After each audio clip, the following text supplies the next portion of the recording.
بسم اللہ الرحمن الرحیم۔ السلام علیکم ورحمۃ اللہ وبرکاتہ۔ آج ہمیں سید علی حیدر صاحب کی وہ ویڈیو دیکھنے کا موقع ملا جس میں وہ پتوکی کے واقعے کے اوپر شدید ترین اور بہت ہی جذباتی انداز مذمت کر رہے ہیں۔ یہ واقعہ دیکھ کر اور ان کی زبانی سن کر یقین جانے دل خون کے آنسو رویا۔ بہت سخت دکھ ہوا، بہت زیادہ شرمندگی محسوس ہوئی کہ ہمارا تعلق ایک ایسی قوم سے بھی ہے جو کہ اس قدر سنگ دل ہو، جو اس قدر بے حس ہو، اور جو انسانی احترام، انسانی قدر کے حوالے سے اس قدر غافل ہو۔ یہ تو ہم سوچ بھی نہیں سکتے۔ دیکھیں کہ ہمارا تعلق ایک ایسے دین سے ہے جو کہ انسانیت کے احترام کا دین ہے، انسانیت کی قدر کا سب سے بڑا اس دین کے پاس چارٹر ہے، اور اس کا سب سے زیادہ اسلام ہی دعویٰ بھی کرتا ہے، اور اسلام ہی کے ماننے والے لوگ اس قدر انسانیت سوز قسم کا کردار ادا کریں، وہ پھر ایک دو نہ کریں بلکہ پورا مجمع جہاں پہ درجنوں اور سینکڑوں افراد موجود ہوں، وہ سبھی کے سبھی اس قدر بے حس ہو جائیں، ظالم ہو جائیں، سنگ دل ہو جائیں۔ واقعتاً اس واقعے کی جس قدر بھی مذمت کی جائے اتنی کم ہے، جس قدر بھی اس پر افسوس کا اظہار کیا اتنی کم ہے۔ کمال درجے کی اعلیٰ انسانی کردار کا ہم نے مظاہرہ کیا، کمال درجے کی انسانی قدر کا مظاہرہ ہوا ہے، تو یہ بہت ہی دکھ بڑی بات ہے۔ تو اس پر واقعتاً جو کچھ بھی سید علی حیدر صاحب نے فرمایا وہ بالکل بجا فرمایا، بالکل صحیح انداز میں اس کی مذمت کی، اور ایسی ہی اس واقعے کی ہونی چاہیے تھی۔ ایک لاش پڑی ہوئی ہے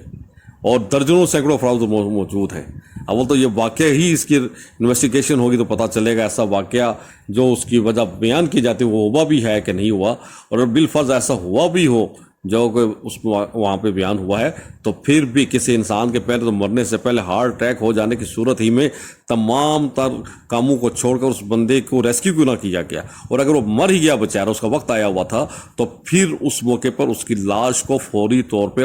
ہاسپٹل یا اس کے لواحقین تک پہنچانے کی کوشش کیوں نہ کی گئی؟ کیوں جو ہے اس کی لاش کو پاس رکھ کر مزے سے خالی اپنی زبان کے چسکوں کے لیے اور پیٹ کی آگ بجھانے کے لیے خالی کھانوں کے اور مختلف کھانے پینے کے چیزوں کے چسکے اور مزے لیے گئے؟ تو اس قدر ہم لوگ بے حس ہو چکے ہیں، اس قدر ہم لوگ لالچی ہو چکے ہیں، اس قدر ہم ظالم ہو چکے ہیں کہ انسان مرا پڑا ہے اور ہم جو سے خالی پیٹ کے مزے کی خاطر، منہ کے ذائقے کی خاطر جو ہے اسی میں محو ہو کے رہ جائیں، انہی چسکوں کے اوپر ہی ہمارا جو سا دھیان ہو، اور ایک مرے ہوئے انسان کی لاش کا بالکل احترام نہ ہو۔ تو بہت ہی زیادہ افسوس کی بات ہے، بہت دکھ کی بات ہے۔ تو ہمارے سر شرم سے جھک گئے ہیں، لیکن اس موقع پر میں ان تمام تر باتوں کے باوجود سید علی حیدر کی تمام تر نکات سے اتفاق کرتے ہوئے بس اتنا ضرور عرض کروں گا کہ آپ نے ان باتوں کے اظہار میں جتنا جذباتی ہو کر اپنے آپ پر ہی لعنت کرنا شروع کر دی تھی، تو اس والے سے میں یہ ضرور کہوں گا ہمیں اس قسم کی رویے سے بھی گریز کرنا چاہیے، کیونکہ لعنت بہت ہی بری چیز ہے۔ کم از کم اپنے آپ پر لعنت نہیں بھیجنی چاہیے، کیونکہ لعنت بھیجنے سے انسان اللہ تعالیٰ محفوظ رکھے اس کا حقدار بھی ٹھہر سکتا ہے۔ جیسا کہ حدیث میں آیا ہے کہ ایک عورت نے اپنی اونٹنی پر لعنت بھیجی، تو آپ صلی اللہ علیہ وسلم کو جب پتہ چلا تو آپ نے فرمایا کہ اب تیرا اس اونٹنی کے ساتھ کوئی تعلق نہیں ہے، کیونکہ تم نے اس اونٹنی پر لعنت بھیج دی ہے، اب اس لعنت کا اثر اس اونٹنی پر چلا گیا ہے، اور اب تم اس کو استعمال نہیں کر سکتے، اب تم اس کو چھوڑ دو، اس کے حال پر جہاں مرضی جاتی رہے۔